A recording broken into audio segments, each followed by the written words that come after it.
Professor ইউনূসের প্রশাসন উপদেষ্টা মন্ডলী শুনেন, মন দিয়ে শুনেন।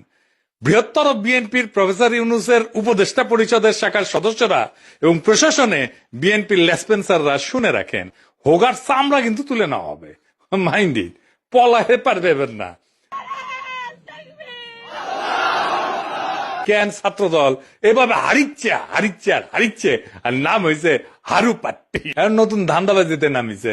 জগন্নাথ বিশ্ববিদ্যালয়ের ছাত্র সংসদ নির্বাচনে শিবির সমর্থিত প্যানেলের ভূমিধ্বস বিজয় হয়েছে, আলহামদুলিল্লাহ। ছাত্রদল সমর্থিত প্যানেলের ভিপি ক্যান্ডিডেট ফাইট দিছে, তাও শেষ রক্ষা হয় নাই। যদিও ছাত্রদল প্যানেলের ভিপি ক্যান্ডিডেট কিন্তু গণ অধিকার পরিষদের, ছাত্রদল করা ছাত্র না। শিবির সমর্থিত প্যানেলের জন্য শুধু না, এটা জগন্নাথ বিশ্ববিদ্যালয়ের জন্য একটা ইতিহাস যে এটা জগন্নাথ বিশ্ববিদ্যালয়ের প্রথম ছাত্র সংসদ নির্বাচন। সকল জরিপ, বড় দল, বাংলা মিডিয়া, বাংলা সুশীল এবং গোয়েন্দা সংস্থার পরিকল্পনা ব্যর্থ করে দিল সাধারণ ছাত্রছাত্রীরা এইভাবেই। পুরনো আচার ব্যবহার দেখে এই সাধারণ ছাত্রছাত্রীরা তারা ছাত্রলীগের চাইতে কিংবা ছাত্র দলের চাইতে কিংবা অপরাপর সংগঠনগুলির চাইতে তাদেরকে ভালো মনে করেছে, ভোট দিয়েছে। আগামী 1 মাসের মধ্যেই যদি এই সমস্ত ক্যাম্পাসে আবার ভোট হয়, আমি আপনাকে লিখে দিচ্ছি ছাত্র শিবির পাশ করবে না।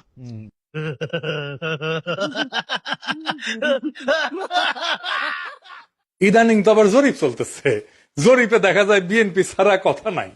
70% লোক নাকি বিএনপির ভোট দিবে। এমিনেন্স একটা জরিপ করেছে, ওর মালিক আমার মেডিকেলের 3 বছরের জুনিয়র জাসদ করেছিল। ওর এনজিও হেলথ নিয়ে কাজ করে ওই এমিনেন্স। এখন নতুন ধান্দাবাজিতে নামিছে। শামীম শুনো, 70% লোক বিএনপির ভোট দিবি, হদ দিবি, পাশা পাইতা দিলে হোগাত ছাপ্পা দিয়ে দিবি, ব্যালটে পাল্টা দিবি পাবলিকে। এই জগন্নাথের ইলেকশন নিয়েও জরিপ করেছিল, কইছিল ছাত্রদল জিতবি। সেটা আবার বাসস, তার মানে বাংলাদেশ সংবাদ সংস্থা ছাপিয়েছিল, মানে সরকারি সংবাদ সংস্থা। এটি মাহবুব মোর্শেদকে চাকরি দিছে আসিফ নজরুল। পুরা আওয়ামী লীগ আমলে আওয়ামী লীগের সাথে সিস্টেম করে চলিছে। মাঝে মাঝে কুরকুরে নিয়ে উঠলে আমার নিয়ে স্ট্যাটাস মারতো, এটা আছে না সুশীল গেরে একটা কুরকুরে নিয়ে আছে, পিনাকিরে নিয়ে স্ট্যাটাস মারে, আসলে আওয়ামী লীগ। কিন্তু মাঝে মাঝে আবার ভাব দেখায় আমি আওয়ামী লীগ না। ওরে নিয়ে এমডি বানাইছে বাসসের, মানে বাসসের এমডি হবে সাংবাদিকতার সিনিয়র সাংবাদিক, তা না ওক নিয়ে বসেছে। এইভাবে আসিফ নজরুল বহুত বালসালরা চাকরি দিছে, এখন সব কয়টা বিএনপির সার্ভিস দিতেছে, এইভাবে সার্ভিস দিতেছে। এরা জানে বিএনপি ক্ষমতা না আসতে পারলে হোগাত লাথি দিয়ে খেতাবে, তাই হোগা দিয়া পাহাড় ঠেলিচ্ছে, যেটি লাথি খাবি সেটা দিয়া পাহাড় ঠেলিচ্ছে। এইগুলা এভাবে পুরা প্রফেসর ইউনূসের প্রশাসন বিএনপির জন্য খাটিচ্ছে, অভিনব উপায় খাটিচ্ছে। এটা কথা কয়েনি, প্রফেসর ইউনূসের প্রশাসন উপদেষ্টা মন্ডলী শুনেন, মন দিয়ে শুনেন। বৃহত্তর বিএনপির প্রফেসর ইউনূসের উপদেষ্টা পরিষদের শাখার সদস্যরা এবং প্রশাসনে বিএনপির লেসপেন্সাররা শুনে রাখেন, আপনারা রাষ্ট্রের কর্মচারী, ওই রাষ্ট্রের মালিক জনগণ, বিএনপি না। মাথায় রাখেন, একদিন না একদিন জনগণের সরকার আসবে ক্ষমতা, সেদিন কিন্তু কোনো ছাড় পাবেন না। সেই সরকার প্রফেসর ইউনূসের সরকারের মতো ধ্বজভঙ্গ সরকার হবে না, সেই সরকার হবে জুলাইয়ের আগুনে উদ্দীপ্ত সরকার। হোগার চামড়া কিন্তু তুলে নেওয়া হবে। মাইন্ড ইট, পলাহে পারবেন না।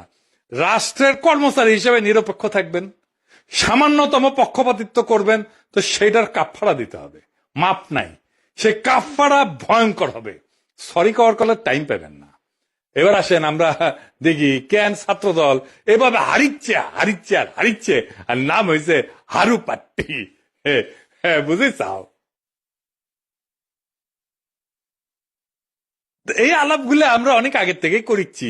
প্রথম কারণ হইতেছে তাদের দীর্ঘদিন ছাত্র দলে কোনো রিক্রুটমেন্ট নাই, নতুন ছাত্র ঢুকেনি, না ঢুকলে দল থেকে আওয়ামী বিরোধী ছাত্র রাজনীতি তো বন্ধ থাকে নাই, তাই না? ওরা কয় যে শিবির আছে কারণ ওরা গুপ্ত রাজনীতি করছে, তা আওয়ামী বিরোধী ছাত্র রাজনীতি কি বন্ধ ছিল? ছাত্রলীগের লুঙ্গির তলে ছিল নাকি শিবির? নূরের দল তাইলে কেমনে তৈরি হইল? নাহিদ আসিফরা কিভাবে তৈরি হইল? ওরা তো গুপ্ত রাজনীতি করে নাই, শিবির প্রকাশ্য রাজনীতি করে নাই, কারণ সে বিপ্লবী রাজনীতি করছে। বিপ্লব মানে এক্সিস্টিং সিস্টেমের রাপসার, এটার ভেঙে ফেলতে হয়। যেই শক্তি প্রকাশ্য সে ইতিমধ্যে রাষ্ট্রীয় নজরদারির ভিতরে থাকে, তাই সে রাপসার করতে পারে না এক্সিস্টিং সিস্টেমকে, বিপ্লবী হইতে পারে না। বিপ্লব মানে অসম লড়াই, এইখানে ট্রান্সপারেন্সি থাকাটা আত্মঘাতী, গোপনীয়তা এখানে নৈতিকতা না, এইখানে স্ট্রাকচারাল নেসেসিটি। বিপ্লবী হইতে হইলে তাকে গোপনে রাজনীতি করতে হবে। এই কাজটা করেছে শিবির। সেই জন্য বিপ্লবী ক্যারেক্টার নিয়ে দাঁড়াইছে, সেই জন্য তারা এই ভূখণ্ডের ইতিহাসে সবচেয়ে শক্তিশালী ছাত্র সংগঠন হিসেবে উত্থিত হয়েছে। গুপ্ত ছিল, ছাত্রলীগের লুঙ্গির তলায় ছিল, এইসব বইলা লাভ হয়েছে কেন? বালটা হয়েছে, হয় নাই, হবেও না। এইবার দ্বিতীয় ইস্যু, বিএনপির ভুল রাজনীতি। ভুল বলাটা ঠিক না, মানে যে রাজনীতি করতেছে, মুক্তিযুদ্ধের চেতনা মারাইতেছে, সেটা আত্মঘাতী হইতেছে। ক্রমাগত তারা মুক্তিযুদ্ধের চেতনা ডুবন্ত নৌকায় চইরা নিজের রাজনৈতিক ভবিষ্যৎকে ধ্বংস করিচ্ছে। মানুষজন এই কথা আওয়ামী লীগ আর বামেদের কাছে শুনিছে, তো এখনো শুনে, তাই না? এতদিন 15 বছর ধরে শুনিছে, মাইক লাগে শুনিছে। তারা এই কথার প্রতিধ্বনি যখন বিএনপির কাছে শুনে, সে তখন মনে করে আরে এটা তো আওয়ামী লীগ, এটাই তো ইন্ডিয়ার বন্ধু। আর সত্যি সত্যি যখন ইন্ডিয়ানদের উচ্ছ্বাস দেখে তারেক রহমানকে নিয়ে, আর তারা প্রকাশ্যেই বলে তারেক রহমান আর বিএনপি তাদের পছন্দের দল, তখন মানুষ দুয়ে দুয়ে চার মিলায়। সুবীর ভৌমিকের কথা, Awami League is not in election. Next best option is BNP, obviously not জামাত। তারা অলরেডি 50 লাখ লোক নিয়ে জিয়ার টেয়াদের হুমকি দিচ্ছে। ফলে জামাত অবভিয়াসলি ইন্ডিয়া চাইবে না। অত অনেক কথা, ডিপ্লোম্যাটিক কথা বলে তো লাভ। কানেকশনটা হচ্ছে 71। আমরা একসাথে, আমার সৈন্য এবং মুক্তিযোদ্ধারা রক্ত ঝরিয়েছে, সেই সুবাদে Awami League. This is the historical fact. এই জায়গাতে হঠাৎ করে আজকে অন্য কিছু ডাইনামিক্স চলে আসবে, এটা তো আশা করাটাও ভুল। কিন্তু যে গভর্নমেন্ট আসবে তার সাথে ইন্ডিয়াকে তো ডিল করতে হবে। শুনেছেন? এই সুবীর ভৌমিকের কথাটা কাইতে নিয়ে মোবাইলে সেভ করে রাখবেন, আর ভোটার ক্যাম্পেইনে গেলে এটা ভোটারদের শুনেবেন, কাম সারা হয়ে যাবে। ভোটার পাশায় ছাপ দিয়া ভোট দিবে বিএনপি রে। আর তার উপরে যদি দেখে সেই আওয়ামী লীগের অলিগার্ক লবণ কামালদের সাথে তারেক রহমানের হাত মিলায়, তখন পাবলিকে বুঝে যায় এটা সেই আগের বন্দোবস্ত। আমরা হাসিনাকে তাড়াইছি, কিন্তু তার তৈরি বন্দোবস্ত এখনো আছে, আর এই বন্দোবস্তের মালিকানা নিজে বিএনপি। আওয়ামী লীগের এই বন্দোবস্ত, এই শক্তি বিএনপিকে আশ্রয় করে আবার শক্তি নিয়ে ফিরে আসতেছে, যেন আপা চট করে ঢুকে যাইতে পারে। ইউনিভার্সিটি গুলোতে বিএনপির এই অবস্থা হইতো না যদি আমার চাইনিজ বুদ্ধি নিত। সেটা তো বিএনপি শুনবে না, সে শুনবে ভুট্টো সাহেবের কথা। যাই হোক, আমার ক্ষুদ্র ভাতারা কবে আন্নার কাছে দাদা সব স্ট্র্যাটেজি থাকে না, তা থাকে না।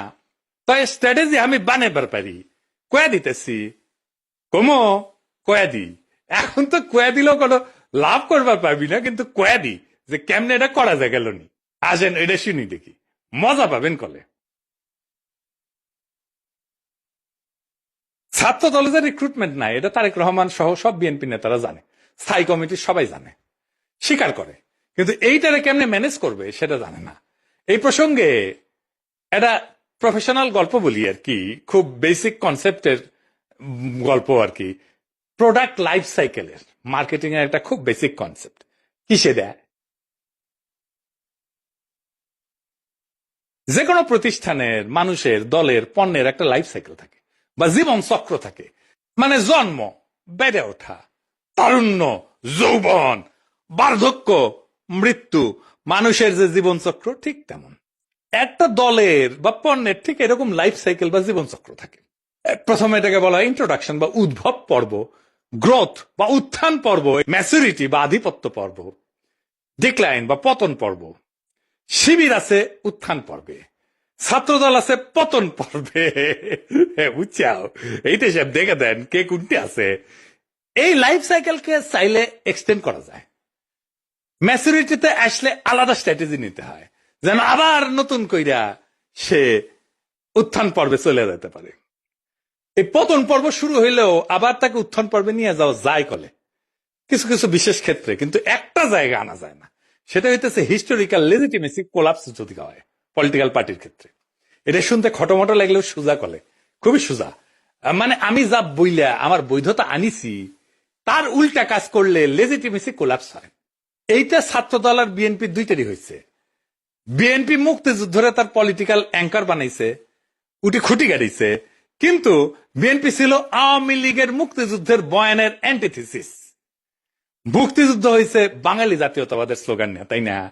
সংবিধানে তো ঢুকেছে। তো বিএনপি আসছে বাংলাদেশি জাতীয়তাবাদ নিয়ে। মুক্তিযুদ্ধের চেতনা ছিল ধর্ম নিরপেক্ষতা, বিএনপি আনিছে পরম করুণাময় আল্লাহ তাআলার উপর পূর্ণ আস্থা এবং বিশ্বাস। আওয়ামী মুক্তিযুদ্ধের লক্ষ্য ছিল সমাজতন্ত্র, বিএনপি কইছে না না, সমাজতন্ত্র মানে যদি হয় অর্থনৈতিক এবং সামাজিক ন্যায় বিচার, তাইলে ঠিক আছে। অন্য সমাজতন্ত্র আমি মানি না। বিএনপি ওইটা নিয়ে লেজিটিমেসি পাইছিল, ওই লেজিটিমেসি কোল্যাপস করেছে 2024-এর 5ই আগস্টের পরে, যখন মুক্তিযুদ্ধ। এই জন্যই বিএনপি জিততে পারবে না সামনের ইলেকশনে। কিন্তু ছাত্রদল এটা ডিক্লাইন ফেজে গেছে আরো আগেই, মানে বিএনপির লেজিটিমেসি কোলাপস করার আগেই গেছে। সেই জন্য আমি কইতেছি যে কিভাবে বিএনপি যদি লেজিটিমেসির কোলাপস না হইতো তাহলে ছাত্র দলকে বাঁচাইতে পারতো, এখন সে চাইলেও পারবে না বাঁচাইতে। কেমনে পারতো? প্রথমে ছাত্র দলকে বিলুপ্ত করে দিতে হইতো, থেকে লাভ নাই, কারণ দল তো নাই, সমর্থন নাই, রিক্রুটমেন্ট নাই, থেকে লাভ কি? ভোটে জিতে না, আরো পার্টি। তাইলে এটা বিলুপ্ত কইরা সবাই রে বৈষম্য বিরোধী ছাত্র সংগঠনে একীভূত করতে হইতো। এটা হইলে বৈষম্য বিরোধী ছাত্র সংগঠনের সবচেয়ে বড় স্টেক হোল্ডার হইতো ছাত্র দল থেকে আসা লোকগুলা। বৈষম্য বিরোধী ছাত্র সংগঠনই হইতো বিএনপির গণছাত্র সংগঠন। সে আরো বৃহত্তর ঐক্যের চেষ্টা করতো, ছাত্র অধিকার পরিষদকে নিত, ইনকিলাব মঞ্চকে নিত, এরকম ছোটখাটো দলগুলোকে সে ঢুকায় ফেলতো, একীভূত করে ফেলতে পারতো। তাইলে শিবিরের একটা শক্তিশালী বিরোধী দল দাঁড়াইতো। এটা হইলে শিবিরের সাথে শক্ত ফাইট দিতে পারতো, অনেক জায়গায় জিতেও যেতে পারতো। আর যে রিক্রুটমেন্টের গ্যাপ তৈরি হয়েছে সেটা পূরণ হইতো, কারণ এই বৈষম্য বিরোধী ছাত্ররা তো ছাত্র দল করে না, এরা তো নতুন তরুণ, আরো তরুণ, এরা ঢুকতো, তাইলে তার গ্যাপটা পূরণ হইতো। এখন ইলেকশন হইতেছে আর মারা খাইতেছে বিএনপি, নামই হয়ে গেছে হারু পার্টি। এখন আমার ক্ষুদ্র ভাতারা একটা বিরাট কোশ্চেন করে ফেলতে পারে আমাকে, আমি কালে ডরে আছি। হ্যাঁ, যে কয় যদি দাদা দলে যদি এইভাবে লাইফ সাইকেলের মধ্যে যায়, উত্থান পতনের মধ্যে দিয়া যায়, তাহলে তো আমেরিকা রিপাবলিকান আর ডেমোক্রেটদের মইরা ভূত হয়ে যাওয়ার কথাই ছিল। এইগুলা তো ভালোই টিকে আছে। তো মাঝে মাঝে বুঝছাও আমার মনে হয় যে আমি দিনে 4-5টা করে ভিডিও বানাই, বেনে বেনে এগুলো ব্যাখ্যা করি। মেলা কোশ্চেন আছে সবার মাথার, তাই না? হ্যাঁ, এটা খুব ইন্টারেস্টিং প্রশ্ন করে করেছেন আপনারা, না করলেও কয়ে দিলাম, তাই না? আসেন এবার বুঝে দেখি। আমেরিকান রিপাবলিকান আর ডেমোক্রেটিক পার্টি এটা স্বাভাবিক রাজনৈতিক দল না, ওইগুলো কার্যত রাষ্ট্রের ভেতরে একটা ইনস্টিটিউশনালাইজড পাওয়ার মেকানিজম। এটা কি, এটা প্রতিষ্ঠান হয়ে গেছে, এটা দল নাই, এটা রাষ্ট্রের সাথে একীভূত হয়ে গেছে, অনেকটা চাইনিজ কমিউনিস্ট পার্টির মতো। তাই ওদের পতন হয় না, ওদের রূপ বদলায়। এই যে লাইফ সাইকেল থিওরি, যে জীবন চক্র থিওরি যেটা কইলাম, এটা কাজ করে হয়েছে, এটা ক্লাসিক রাজনৈতিক দলের মতো, ক্লাসিক রাজনৈতিক দল যেগুলো আদর্শিক দল বা ক্যারিসমেটিক লিডার আছে, যেমন মুজিবের দলের মতো, জামাতের মতো, শিবিরের মতো, কমিউনিস্ট পার্টির মতো, রেভলিউশনারি বা পোস্ট কলোনিয়াল দল কংগ্রেসের মতো, এবং দুর্বল রাষ্ট্র কাঠামোর দেশে Bangladesh, Pakistan, Africa, Latin America, এই সমস্ত জায়গায় এই সমস্ত থিওরি খাটের দলগুলোর ক্ষেত্রে। কংগ্রেসের মরে যাওয়া দেখে বুঝতে পারতেছেন, বিজেপির উত্থান থেকে বুঝতে পারতেছেন। আমেরিকান পার্টিগুলো আলাদা, রিপাবলিকান পার্টি, ডেমোক্রেটিক পার্টি, কোনোটাই কোনো ইডিওলজি না, কিন্তু কোনোটা একজন লিডারের উপরে দাঁড়ানো না, আদর্শিক নেতা নাই, কোনোটা একটা শ্রেণীর একচ্ছত্র প্রতিনিধি না, বরং এরা হইল একটা নির্বাচনী ঐক্যের একটা ফ্রন্ট। এবং এরা কখনো পতন হয় না কয়েকটা কারণে, আমি এটা করে বলি। 1 নম্বর হইতেছে 2 পার্টি সিস্টেম, এখানে 3 নাম্বার পার্টি এসে ক্ষমতার অংশ হওয়া এক্সট্রিমলি ডিফিকাল্ট। সেই জন্য এই 2 পার্টির বাইরে আসলে কেউ যাইতে চায় না, রিস্ক নেয় না।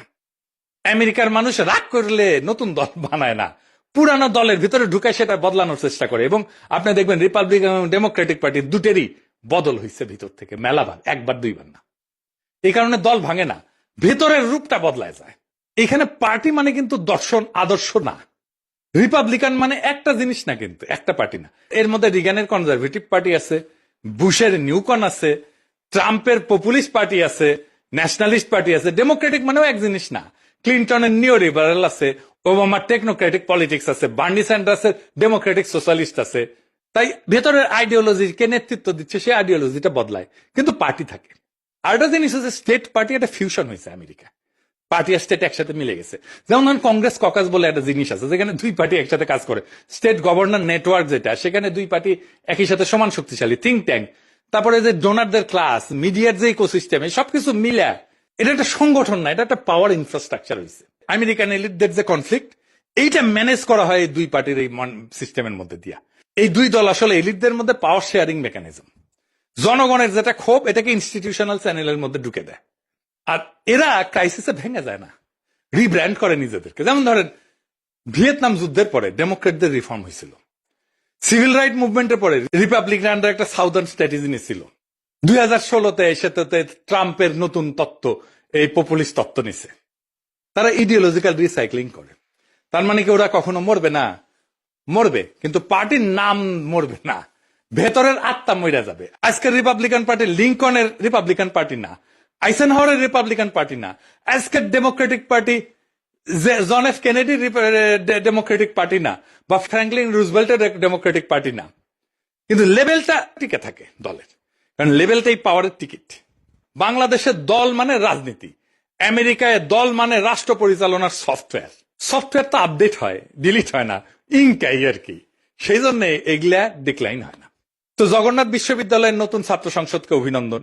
এই বিজয় কোন দলের কিন্তু একক বিজয় না, এটা সাধারণ ছাত্রছাত্রীদের বুদ্ধিবৃত্তিক বিদ্রোহের ফল। আপনাদের সামনে কাজ অনেক। আপনাদের ক্যাম্পাসে এখনো পর্যাপ্ত ক্লাসরুম নাই, পর্যাপ্ত টয়লেট নাই, বিশেষ করে নারীদের টয়লেট নাই, স্যানিটেশন সংকট আছে, আবাসন নাই, ক্যান্টিন নাই। এই সমস্যাগুলো আজও সমাধান হয়নি, কারণ এগুলো কখনোই রাষ্ট্রের কাছে অপরিহার্য সংকট হয়ে ওঠেনি। এখন দায়িত্ব আপনাদের এই সংকটগুলোকে দাবি থেকে প্রয়োজন, প্রয়োজন থেকে অনিবার্যতায় রূপান্তর করার। রাষ্ট্র সাধারণত তখনই নৈরাচরে বসে যখন বোঝে এই সমস্যার সমাধান না হলে স্বাভাবিক শাসন চলবে না।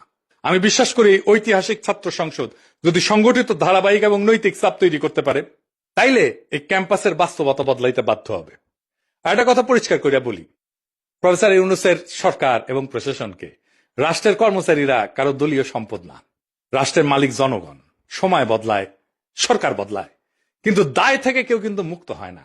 আজ যারা সিদ্ধান্ত নিচ্ছেন যে আপনারা বিএনপির ক্ষমতা আনবেন এবং বিএনপির লেসপেন্সারি করবেন, আপনাদের মনে রাখা উচিত ইতিহাস কখনো হঠাৎ বিচার করে না, কিন্তু একদিন ঠিকই হিসাব খুঁড়ে নেয়।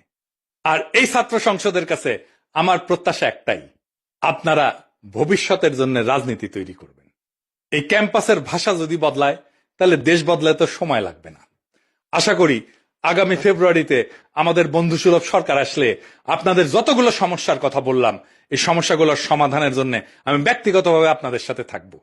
ফেব্রুয়ারিতে আমাদের ফ্রেন্ডলি সরকারি ক্ষমতা আসতেছে ইনশাল্লাহ। চান্দাবাজ, ধান্দাবাজ, লুটেরা, ইন্ডিয়ার নব্য লেসপেন্সারেরা ক্ষমতায় আসবে না। আমি যে এপিসোডের পরে ইনকিলাব বলি, ওইটা কিন্তু শুধু স্লোগান না। ইনকিলাব মানে বদল, ইনকিলাব মানে বিপ্লব, ইনকিলাব মানে ভেঙ্গা চুইরা নতুন ভাবে গড়ে তোলা, ইনকিলাব মানে দেশ এবং জাতির জন্য অপরিহার্য হইয়া ওঠা। ইনকিলাব জিন্দাবাদ।